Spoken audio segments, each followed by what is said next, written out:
For this second half, I'm going to be taking up some of those global themes that we touched on at the first. Now we can look at the world context in which the Suez Canal is a part, but really, in its own right, the programs of the World Land Bridge, the New Silk Road, or the One Belt, One Road project, as China calls it, the World Land Bridge, New Silk Road, as I and my colleagues call it. So to do this, we're going to be looking at a few different aspects. The first aspect is that we're going to talk about economics in general. What's economics? How could we measure economic growth? Second, I want to go through an overview of the projects that are involved in this proposal for a new Silk Road for the World Land Bridge. I want to talk about how these can be financed, which we touched on already, and projects for the U.S. specifically. What can we be doing here to have this as part of our outlook, since the current U.S. political outlook leaves much to be desired, like a trash can. So, for starters, let's think about, only human beings have economies. No biologist has discovered a species of snails that has an economy. Cows don't have economies. Squirrels don't have economies. They certainly don't have anything that we would call economic growth. So let me just ask, there's a lot of different answers to this one. What do you think the most common ideas are for what makes human beings different from animals, if we are? What does a kid think? Speech? If you asked a 5-year-old, what might they say? Playing, self-consciousness. Yeah, that's a common one. Brain, language. There's a lot of aspects to it. I want to focus on one aspect of it which I think a biologist would be particularly interested in. So if you look at some type of life, some type of organism, say a rabbit, for a certain species of rabbit in a certain kind of habitat, there is a concept that we call carrying capacity. Everybody's heard that, right? Carrying capacity. Only so many rabbits can live per acre of pleasant meadow, and there's only but so much food, and there's going to be predators if there's more than that many rabbits, so there's a carrying capacity. Now, I don't think humans have a carrying capacity, not the way animals do. This is a chart which it's labeled human population growth, but I don't think I would have had to have added the label human. If we were told, here's some kind of organism, and here's what its population has done over this period of time, I think it'd be pretty clear it's people. Cows don't, over time, develop irrigation systems to grow more grass, right? Rabbits don't breed better carrots. They don't train horses to do their work for them. Right? Animals don't change their population. For human beings, we have, rather than a carrying capacity, I'd say that we have a potential carrying capacity, or a potential population density. How many people could be supported in a certain area? And that's a function of our knowledge and of our culture. What ways have we discovered of working together? What have we discovered about the physical universe that changes how we live with it? Are we able to purify water? Can we treat diseases? Have we mastered the use of agriculture? Do we use beasts of burden? Have we developed steam power? So this is really the history of the human species as is seen in the first and most important, I think, cultural backbone of Western civilization from Greece, which is the story of Prometheus. Everybody heard the story of Prometheus? Common story. So as the story goes, Prometheus stole fire from Zeus and gave it to human beings. Now, the most famous play, the famous source for this is Aeschylus's play Prometheus Bound. And in it, Prometheus describes human beings before he gave us fire. And his description is basically animals. He said, human beings, before I gave them these gifts of knowledge, they had eyes to see, but they didn't understand. They had ears, but they couldn't make sense of things. until I gave them fire, until I gave them, and he describes the other gifts of knowledge that he gave human beings. It wasn't just fire. He said the ability to discern the stars, to know when to plant and when to harvest. Language, written language, poetry, the ability to hold thoughts in memory and create new ones. Number, the use of beasts of burden, the use of sailing ships.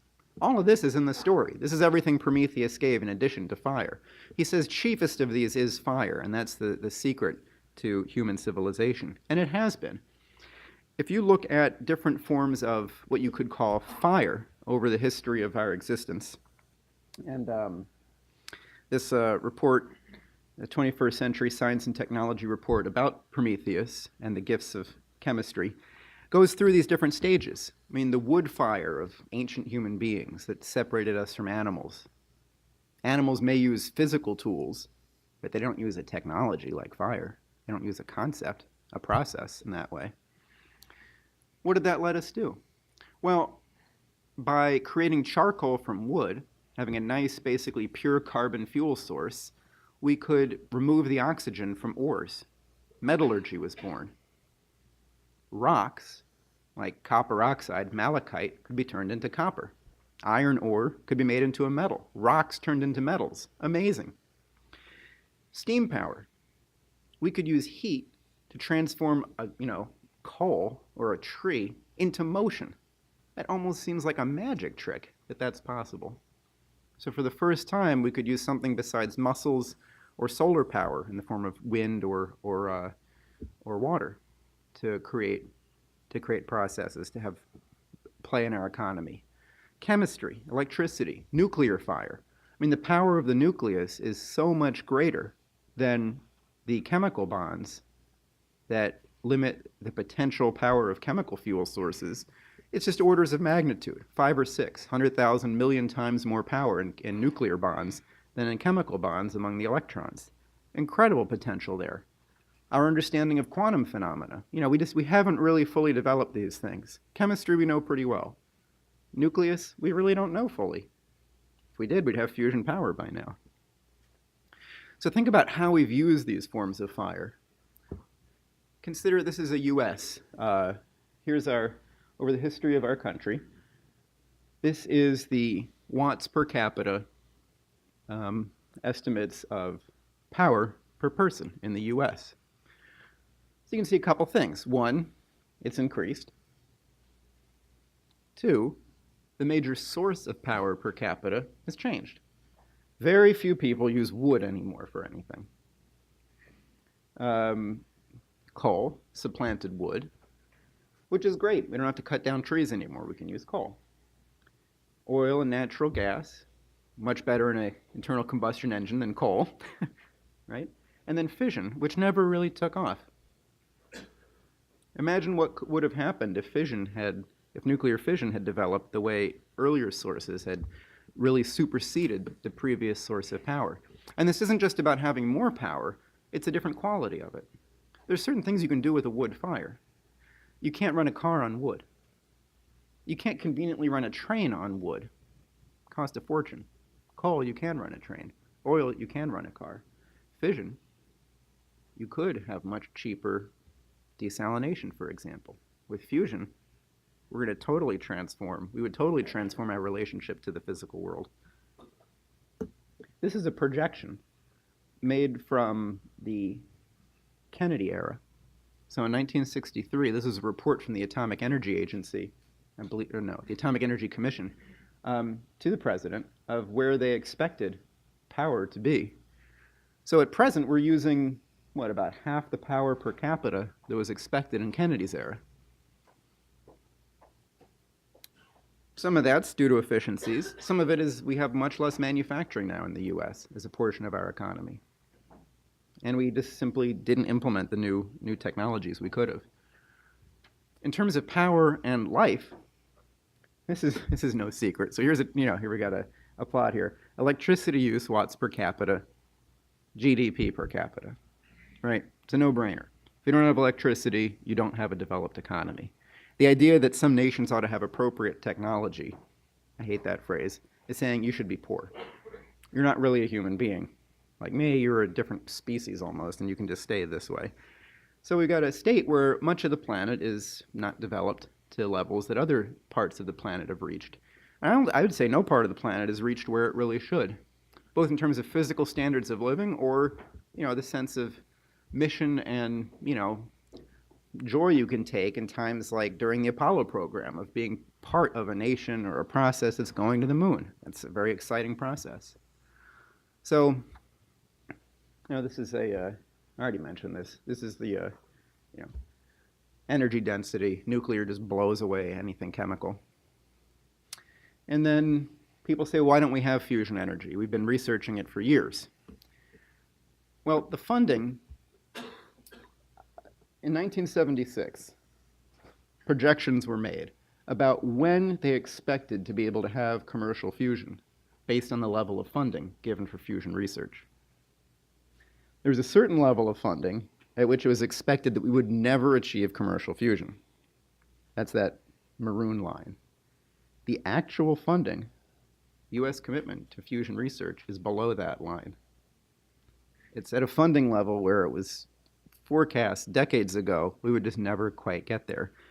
As you see with the sad news recently of MIT, where their Alcator test reactor reached a breakthrough for fusion density, and then now it's shut down. They don't have the funding. They're closing it down. It's just... The fact is that it's these higher forms of fire, these higher forms of power as an overall basis for economy that define what we can do, that set our potential population density. And you can use that as a metric for economic growth. Are we increasing the potential population density of people, living fulfilling lives? And so infrastructure is the major way that technologies are then mediated into the economy. If you consider maybe the point of production in a factory, there's technologies involved there. But when you consider all the transportation of the goods along the way, the intermediate goods, the raw materials, the people, the power, infrastructure plays a huge role, the dominant role, really, in the foundation for economy. So, and what I'm going through about these projects for the new Silk Road, these represent the potential. They're not the whole story, but they're they're a prerequisite for the development that's the real goal of it. So let's take a tour of the world. I had mentioned this earlier, the 2014 BRICS meeting in Fortaleza, the World Land Bridge proposal by Lyndon and Helga LaRouche, which has been, many aspects of this have been adopted as official policy of China in the One Belt, One Road policy is what they call it, and the Maritime Silk Road, which is the blue line. But much of what you see here in terms of proposed and in construction connection is accompanied not only by a transportation link, but by development in the region. Economic growth, GDP going up, production going up, people having access to living standards that pull them out of poverty. Over the past 3 decades, China has reduced the number of Chinese in poverty by 700 million. It's very rapid, and that's something to be very happy about, that many fewer people are living in conditions of poverty. So this World Land Bridge proposal, this is Helga Zepp-LaRouche in 96 in China at the official eastern terminal of the new Eurasian Land Bridge, her proposal. In 2013 is when the new Silk Road really officially became Chinese policy. President Xi Jinping at Nazarbayev University in Kazakhstan laid out, here is our Chinese proposal. Here's our new Silk Road policy. This is what we're going to do. And that has components of the One Belt, One Road and of 21st century Maritime Silk Road. Put together, these projects represent, as China sees them, they're not the only nation involved, but they've really taken a lead on this, as they see it, a redefining of relationships between nations for cooperation on physical economy. So let's go ahead and take a world tour. So here you see China, and this is a map of high-speed rail in China. It's very nice. So currently, China has 20,000 kilometers of high-speed rail, which is more than the rest of the world combined. And all of that rail was built in a decade. It's pretty fast, pretty good. Over the next decade, the official plan of Chinese railways is to expand that to 38,000 kilometers. So a doubling, again, building as much again over the coming decade. Really tremendous. So what does this do? For them, it's represented a transition from importing high-speed rail to building it themselves, developing the ability not just to be a producer for foreign companies, but as a developing nation, developing the ability to make things domestically with domestic capacities. And it brings people into the opportunity to be connected to cities with the overall development of the nation. Here's another major proposal, the South Water North Diversion Project. Now, China is about the same size as the United States. Its rainfall, though, is, speaking very roughly, because I didn't look up the number, is about half that of the US. So China has major water problems and will have major water problems into the future. So the proposals that have been built or in the case of the western area, only proposed so far, bring tremendous amounts of water from the south to the north. This is the kind of large project, like the Three Gorges Dam, that is this is a $60 billion project. Kind of large, long-term thinking that's required for the future. Here we see another major transit point in the world. We talked earlier about the Suez Canal. Suez Canal, as you may remember, 7.5% of world trade passes through the Suez Canal. Anyone hazard a hypothesis on what percent of world trade goes here through the Straits of Malacca? Good guess. More than 15. Percent of world freight, yeah, going through it. Shipping. 25. Now, it might seem hard to believe that let me see if this thing points. Uh-oh. Well, I'm not going to make a fool of myself with it. It might seem funny to imagine, a natural waterway as being a choke point, but the estimates are that over the next decade or so, if there's a growth in world trade, the Malacca Strait will actually be completely filled up, booked, within a decade or two. There is so much ship traffic, and its narrowest region, and its shallowest region, the Straits of Malacca, it's only 80 feet deep, and it's not very wide. So a proposal that's been considered for over a century is to build a canal through the Isthmus of Kra in Thailand, a Kra Canal. The potential of this would be it could save about 600 kilometers for shipping, which itself is significant. The other thing is that there's simply not going to be enough room. The Straits of Malacca are reaching capacity. This will become a choke point and a roadblock for world development. So, much like the Suez Canal, the potential here is for building a canal and building an industrial zone along with it. Take advantage of the opportunity for easy shipping, take advantage of the workforce that's developed, build an industrial zone. This is a proposal that exists that China has been interested, Japan has been interested. Japan has actually in past decades providing credit for this, helping to finance the construction of this canal. Hasn't yet happened. As a matter of fact, part of the initial, there was actually a treaty with Britain where Britain had gotten Thailand to agree not to build such a canal because of the threat it would, because Singapore at the time was British, and that would reduce the amount of shipping going past Singapore. Other proposals here. You can see that there will be road links to Japan and to Sakhalin Island in Russia. As well as you can see at number 8 there, a bridge across the Malacca Straits. And again, just to give that number again, the estimate is for the Southeast Asian nations, $10 trillion in infrastructure is needed. Who's going to build that?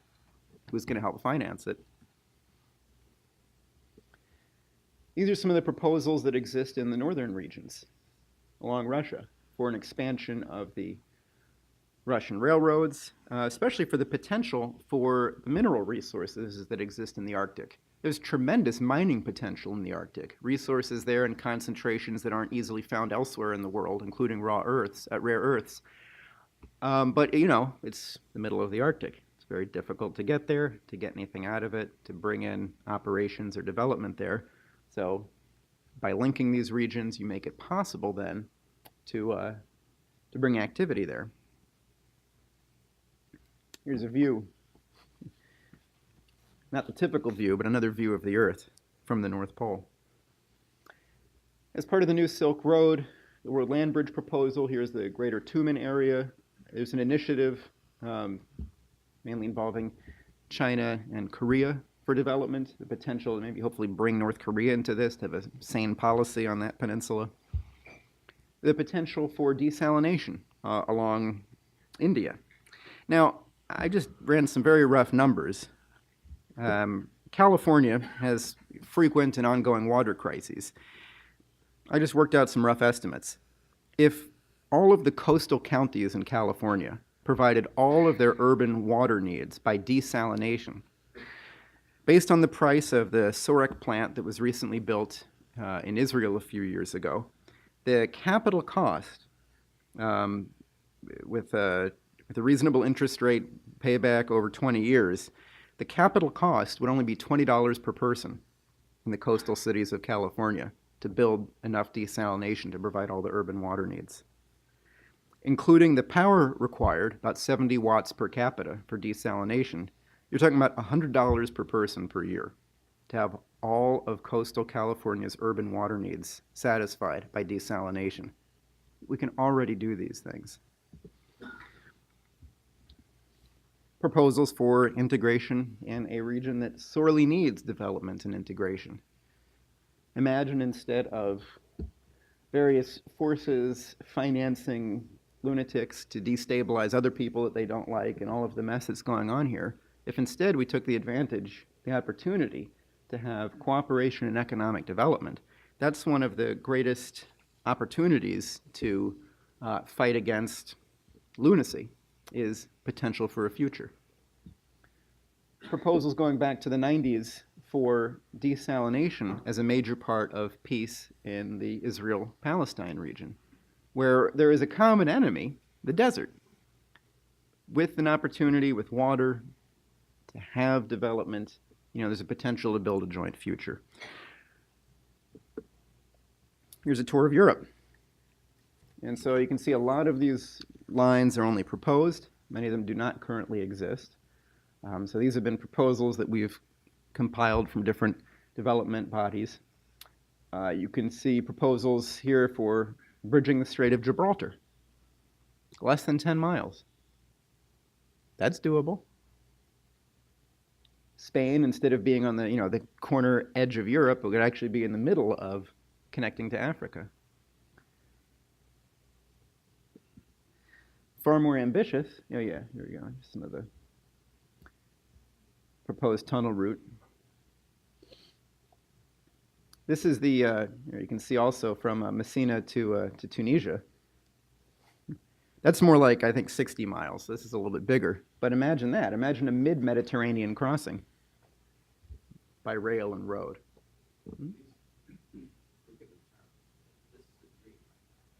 It's proposals. Yes. Yeah. We were having a conversation about the Messina Bridge, which is 40 years into nothing. And, yeah, no, a lot. Yeah, these things aren't happening. Many of these things aren't happening right now. But that doesn't mean that they shouldn't. Oh no, I know you weren't saying that. I'm just saying, we should think about what we should do and then make it happen. Sometimes when we start with what seems like it's possible, you start setting, you start degrading your standards and saying, well, in a current framework, what can I get done? Well, sometimes you have to change the framework if it's just not allowing you to get done what you want. This is a few years old, but this is a map of railroads in Africa, really not integrating the continent. Much of it's simply based on getting materials to the ports, colonial railroads. Imagine what would it look like if there really was a continental rail program. So again, yes, these are proposals. They're good dreams, but they're ones that we should bring about. But I mean, they actually, these lines don't represent, like crayons drawn with a child. Like these are actual proposals that have been compiled. And I brought this up earlier. This is one example. This is the new rail line that was built in Ethiopia to Djibouti, which used to be 2 days to get to the capital. Now it's only 12 hours, 10 hours for a passenger train, 12 hours for a freight train. So this was a project that was financed. The construction was overseen by China, not purely with Chinese workers, and now there's a train line. So that I know recently, in a period of with the bad harvest and the drought, food aid was able to be delivered much more effectively. Your food was able to be transported to the country much more effectively because they had a functioning rail line instead of a potholed, terrible, terrible road. Here are other proposals in Egypt. I know I was speaking with somebody during the break about this Qattara Depression. This is a proposal for a salty lake that would be constructed in the desert here. And you might say, what's the point of having a salty lake? You're not going to grow anything in a salt lake. It's just ocean water. Well, think about what happens when that water evaporates. How does it change the quality of the air and the weather in that region? And you can desalinate along the coast. This is something where you could build a canal. The depression's already below sea level. You could just fill it in. Other proposals. Here's one called Transaqua, which would take about 5% of the water from the Congo River and bring it up to help refill Lake Chad, which has been shrinking from year to year. And it's a lake that's depended on for fishing, for agriculture. Again, by bringing water into the lake, you increase also the amount of evaporation. You help improve and moderate the climate in the region. So these are proposals. Many of these have existed for decades. Why haven't they been built?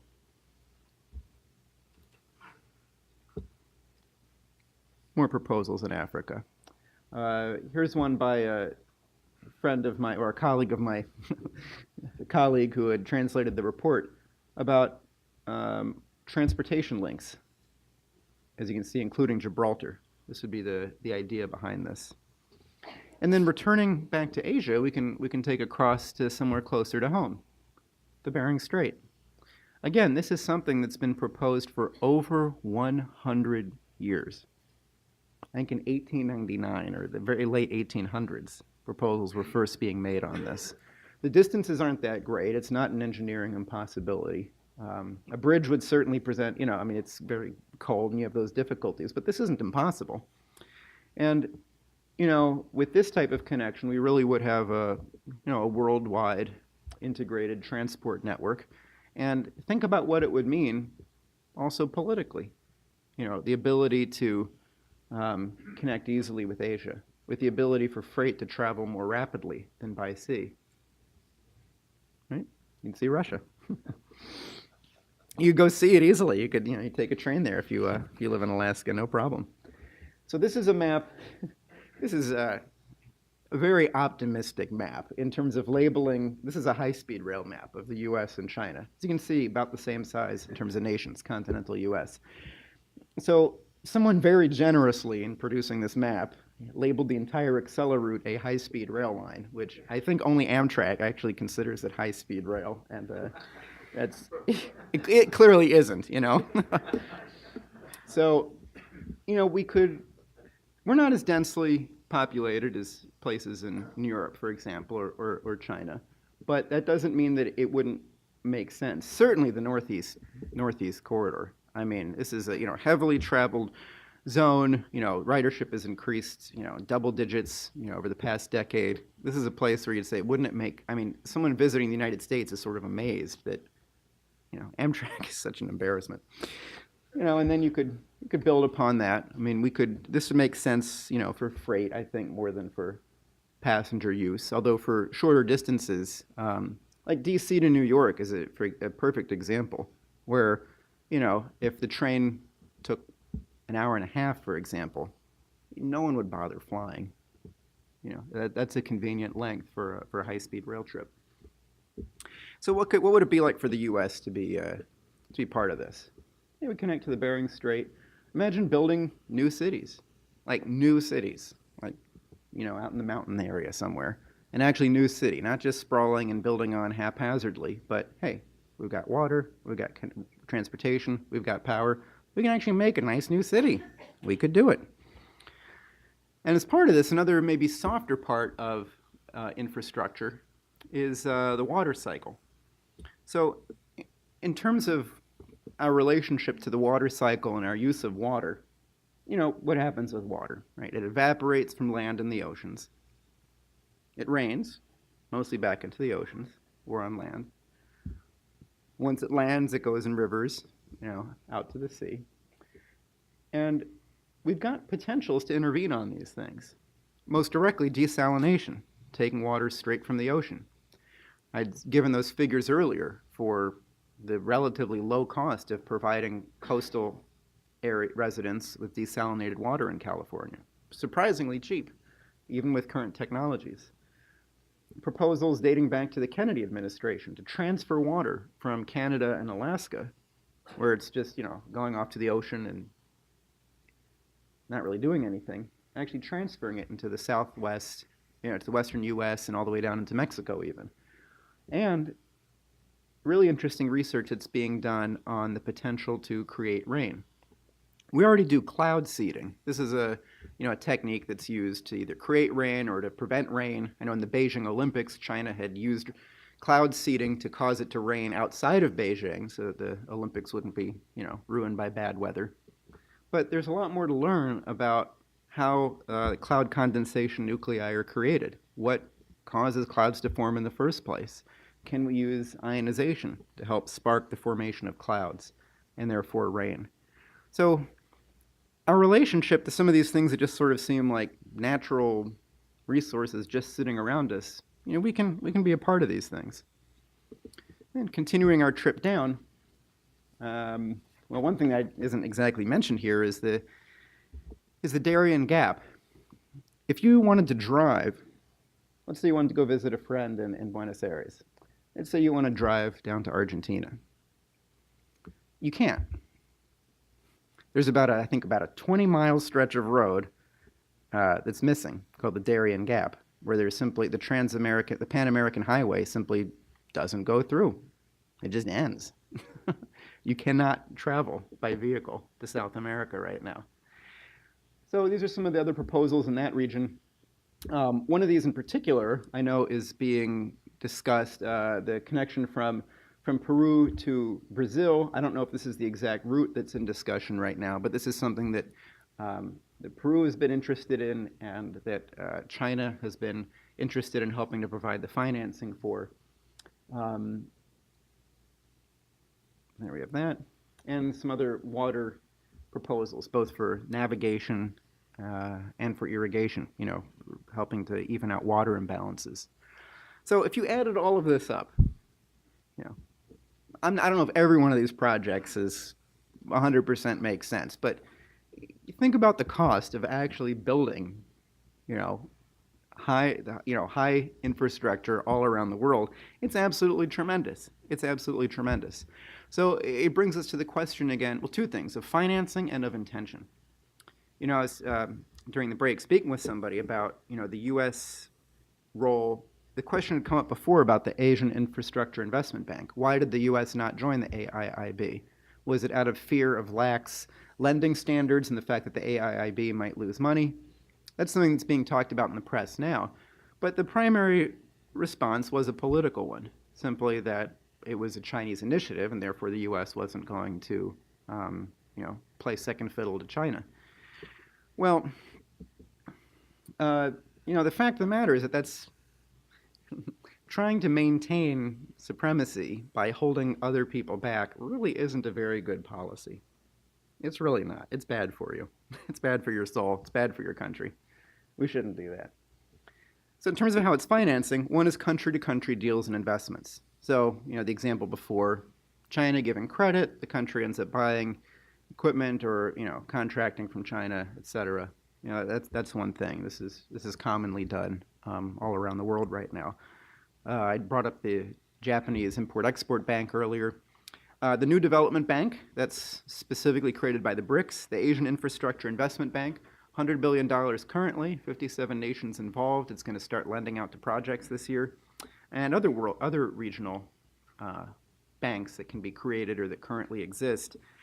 Not the World Bank. The World Bank it really doesn't fund things very much, and it creates such intensely strict conditionalities on its loans. And that's something that the Asian Infrastructure Investment Bank, for example, has said it will not do. It'll look at whether a project is creditworthy, but in terms of adding in conditionalities of other things, like trying to say, well, you should really change your pension plan to make sure you can pay back this loan. No, the Asian Infrastructure Investment Bank is not going to do that. They've said they'll give a loan for a project and then you pay us back for the project. We're not going to tell you how to run your whole economy to get the loan. If the project makes sense, sure, we'll finance it. That's their outlook. In terms of the U.S., plenty of work to do here. We had talked about this. Everybody knows about that. The Bering Strait, this would be a really tremendous initiative. Really exciting. It would also, of course, require, connections up to and through Alaska, up through Canada. You obviously have to get to the Bering Strait from here. Same thing with Russia. Russia doesn't currently have rail that reaches the Bering Strait because what would be the point if you can't cross it once you get up there? So this would be an opportunity for collaboration. I had shown a chart much earlier about the different types of power sources, wood, coal, oil, nuclear, and shown that the gap between what was anticipated by the Kennedy administration and today's power use per capita is about 50%, which is huge. Just imagine if power had grown at that rate, how many more power plants would be needed in the US right now? Or imagine that we had never become a post-industrial or increasingly less industrial nation. How much power would we need if we produce things in great quantities here?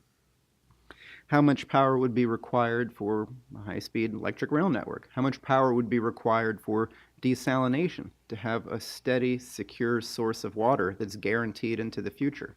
What's the power requirements for this? And how would developing fusion transform that?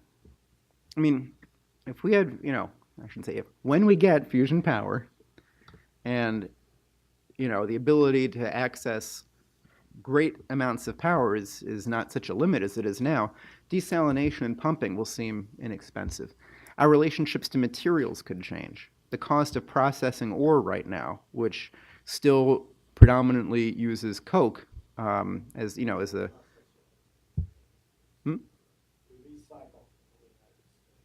Yeah.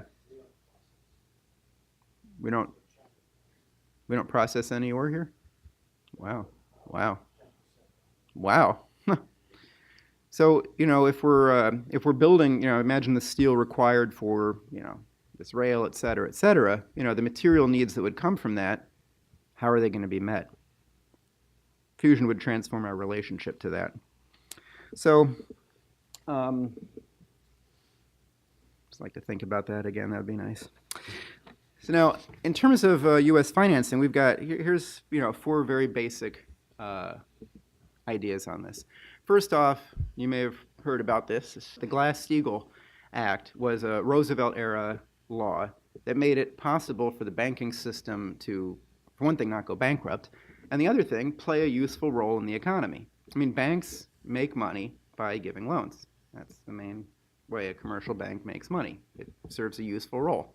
Money that's sitting idle is lent out to somebody else who uses it to make an investment, and then they pay it back.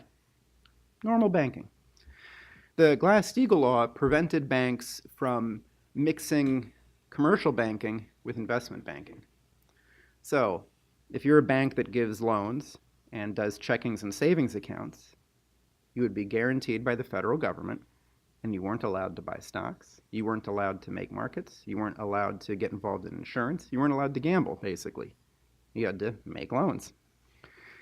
Now, we need that law again right now so that banks are able to look for an ability to function as banks by getting loans out into the real economy instead of just staying in the finance world, which is really what's happened. I mean, since the 2007-2008 financial crisis of that time, which certainly hasn't ended, a tremendous amount of loan guarantees were given by the federal government, it did not translate into increased lending. This money has stayed in the banking sector. So reintroducing this Glass-Steagall separation between commercial banking and investment banking would make it possible to use banks to help give loans to build these sorts of projects. Banks have a useful role to play. The other thing is that we need federal credit. The idea that we're going to finance big projects by public-private partnerships, it won't happen. The money's not there, and there's not much of an appetite for a PPP unless you can get a pretty good return, like buying something that's already been built and just collecting the money from it. And the other thing is putting this in context of a commitment to really moving to the future. Let's have a commitment to developing fusion energy. Let's have a space program that's clear and defined and we're actually going to achieve and isn't, the vague sense of landing on an asteroid or something. You contrast that with, bring up China again. China, which is going to the moon, just launched another rocket with two taikonauts.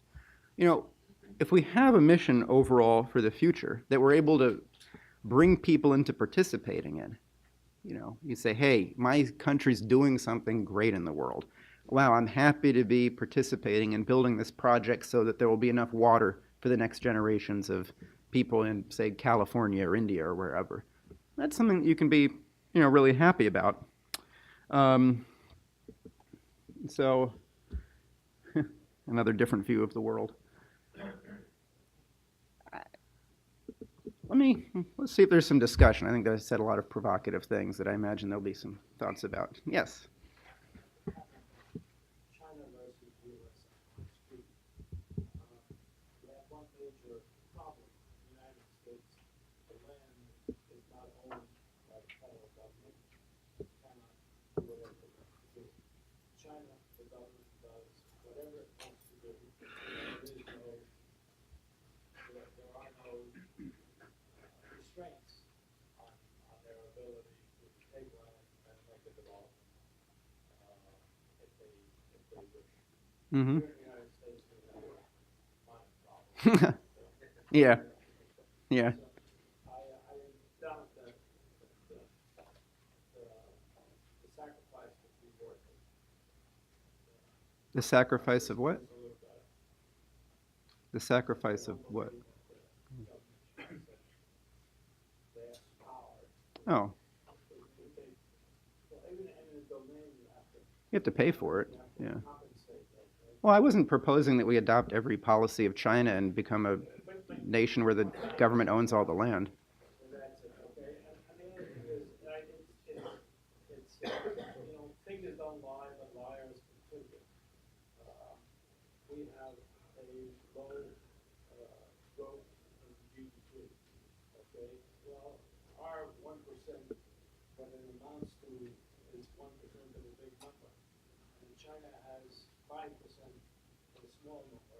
Mm-hmm. It's not as much as our 1% is. Just using the percentage is not an indication of what benefit has been derived by the people who are supposedly involved in it. Yeah, well, that's why the other figure was the 700 million people not in poverty. Mm-hmm. How does the $20 trillion debt in the United States Mm. work? Don't mean anything. Good question. Yeah, I keep hearing that, but I think Well, there's a chunk of our economy that's just there to finance that. it's true. I mean, a certain percentage of government spending goes to interest on debt. We can't not pay it. Now, I mean, if aspects of it are illegitimate, sure.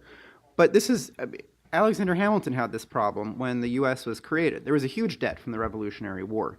And some people were saying, don't pay it, forget about it, why bother with it? We were in a war, people will understand. And Hamilton said, no. We're gonna pay this debt. We'll keep the credit rates low in the future. The other thing he said is that debt can actually be useful. Because if you are always making payments on it, that means that those debt instruments count as money. In other words, since treasury bonds, for example, everyone expects that they're going to be paid, they trade almost as if they were money. So in Hamilton's day, he said a benefit of this is that people will be able to trade debt certificates as a way of sort of increasing the monetary supply. Now, I don't know how relevant that is to today, but I mean, the big thing is the debt we have already exists. The question is, are we going to try and reduce it by spending less money? Or will we think about how we're going to create more productivity in the future?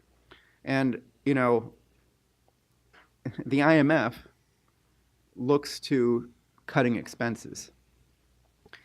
The real approach really has to be, will this credit create more growth in the future that will pay for itself? Possibly indirectly. That's the importance of federal credit. When it's on a project-by-project basis and you're relying on figuring out some way of getting income from the project directly to pay back the expense of building it, you're limited to certain kinds of projects. I mean, for example, flood control. Not having how do you charge people for not having a flood? Yeah, you can set up a tax district, but it's not the sort of thing where you charge people for taking a train trip.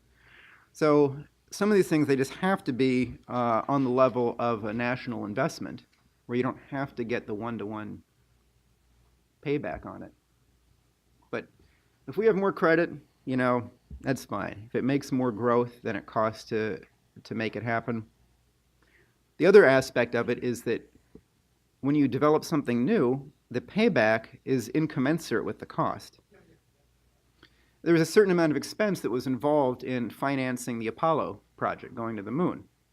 Chase Econometrics had been hired to do a cost-benefit analysis, and they came up with about a 10-to-1 return on investment on the Apollo project, because all of the technologies that had to be developed to get to the moon, well, they were now available for industry more broadly. And so people were able to produce things with better tolerances. They were able to produce things in new ways. So they said it was a 10-to-1 return. That leaves out the fact that it's not really a scalar relationship. Like the 10 that come back aren't the 1 that came before. So when we think about, if we're investing in, it's going to happen, we're going to make it happen, we're going to invest, we're going to get fusion power, we're going to look back and say, wow, that was the best however many dollars it cost, because the payback was incommensurable. It's a different kind of economy, different kind of thing that you get out of it. It's not scalar. Mm-hmm. The discussion will more regional. We have to solve our regional problems before we can run. Mm-hmm. And years ago, the construction group had lectures from the Regional Planning Association, which gave their eye to the future of what certain aspects we should be pushing and promoting. Same themes that you are pushing. Mm-hmm. They broke it up in various categories: green technology and energy, manufacturing, and transportation. There's a large lack in our political system to even look at these things anymore. Yeah. And it's good that you do bring it to light. I commend you for it, but we have to really, as the ACE, try to get our legislatures to act in a positive way. Yeah, absolutely. I mean, and I'll give you one recent success on this, was the JASTA bill, Justice Against Sponsors of Terrorism Act. It allows foreign governments who finance terrorism on American soil to be sued in U.S. courts, which currently, basically it's about 9/11, right? So the 9/11 victims' families had launched a suit. They had named Saudi officials, and that was said, no, those are Saudi officials, they're part of the government, you can't sue a government. And so a bill was introduced in the Congress, passed the House and the Senate unanimously. Obama vetoed it, and the first veto override of his administration, and that came from a tremendous support from people calling in, making that happen. And it was something that it wasn't part of the presidential debate. It was like an issue that people took seriously and said, let's make this happen. I mean, infrastructure should be one of those things where people need to have informed demands to make on things, and then you can make it occur. Sometimes you say, well, do I choose A or B? Well, if A or B isn't talking about whatever, then don't think about choosing A or B. How are you gonna make it happen? Like you're saying, you have to go out to the legislators, and I think public outreach to help people understand what an economic proposal could be. I mean, this proposal, for example, this is something that my colleagues have been pushing for decades, really since the fall of the Soviet Union. the potential then opened up for, hey, we can really have worldwide cooperation on things now. We don't have to have a war. We don't have to have the threat of war. What could we do with this? It hasn't really come to fruition. But that ongoing organizing on this proposal, this is the second edition of a report that was first written back in the 90s, of similar length, and of proposals at that time, and it's now, the policy of 65 nations have joined the One Belt, One Road proposal from China. I mean, it's happening. These countries are doing it. They're building things. It's occurring. We could do it. Yes, I just wanted to add that ASCE, it's a well-known fact that the ASCE is a good advocate of the infrastructure of this nation. One of the slides, though, however, I wanted to clarify, indicates that by 2020, ASCE indicates that we might need 3.6. It says billions there, but it's actually in the American dollars, it's actually trillions. Mm. Yeah, in the worldwide, I know sometimes they say a thousand million, and then a billion. That would be the European way would be 3.6 billion. It's actually $3.6 trillion they think is needed. Oh, wow. For the infrastructure of this nation to grow, to get to where it's supposed to be. And in that sense, I say we build an infrastructure so large, and I don't know, well, I guess the gentleman said that the lands are private, but I don't know how the hell we build so much infrastructure on private lands, but we did. So therefore, anything is possible. Even the high-speed trains, they could be built on the same lands that are built in slow trains. What's the difference? The high-speed was in 60 years in Congress, maglev, yes? Mm-hmm. And this is, I just talked 2 years ago with inventor, Mr. Gordon. He was just died this year, but he said to me, he said, this was my father, Korea, Japan have this, Yeah. but not United States. I go to the government, United States, and they refuse. So he said, I sold this everything to Japan. Yeah. He's not gone. As a matter of fact, Japan, a couple years ago, Japan actually came to D.C. and made the offer at an event. Japan offered to finance half the cost of a maglev connection between D.C. and Baltimore, but it was turned down. I mean, part of our problem is that Washington is basically a bunch of lawyers. I mean, I'm only aware of one congressman that's an engineer, and that's Congressman McKinley from West Virginia. I mean, he's probably somebody in a forest right now, just yelling out, trying to make things happen. The interest is just not there to listen to engineers. I hate to say that. We have to keep doing what we're doing, but the public is drawn to lawyers for whatever. Or lawyers are drawn to politics. Yeah, maybe. And maybe that's the point. Engineers are not so much, and that's part of. Yeah, the engineers should be much for the last quarter. Well, I mean, it's an opportunity to, I'm personally, I'm not an engineer, but, really what I do, I'm a political organizer, at heart. So it's, how are we going to make these things happen? Let's go badger people and make it happen. Let's recruit other people to understand the importance of it and then make it occur. Put out these reports, hold events around the world. Helga LaRouche, who wrote the main introduction to this, she's been in China 3 or 4 times over the past few years, speaking at events there, events in, really after the fall of the Soviet Union, events in the East Bloc, in the West. This has been just years of organizing for this. So, it's just sort of taking up a responsibility to say, frankly, if people's relationship to politics is once every 4 years voting for president, or, every 2 years for Congress, that just doesn't cut it.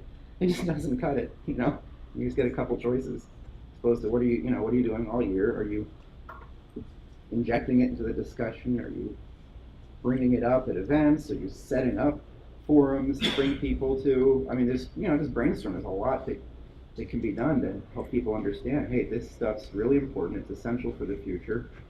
It's inspiring. And, let's make it happen. like the JASTA override was made to happen by people who said we're going to make this happen, and they made it happen. I just want to add one perspective. Stone Art Parker. I used to work for the company that developed the high-speed rail in France. And engineers are treated more like doctors. The respect that they have is from that level. So I wish ASCE would. That's one perspective.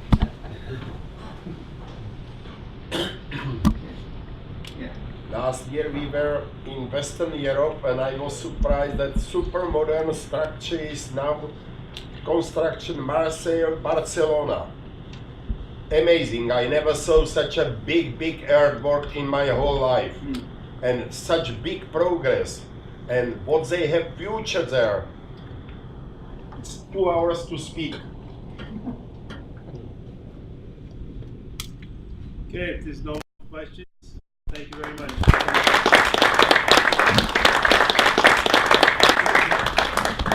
behalf of AZ, I want to say thank you for the great lecture. I mean, I really enjoyed it. I'm pretty sure the audience here don't have a chance too much to see the financial aspects of projects, and we are entrenched into the actual building things and get into the trenches and digging holes and stuff like that. This was a great addition to our knowledge. So we want to thank you so much. Appreciate it.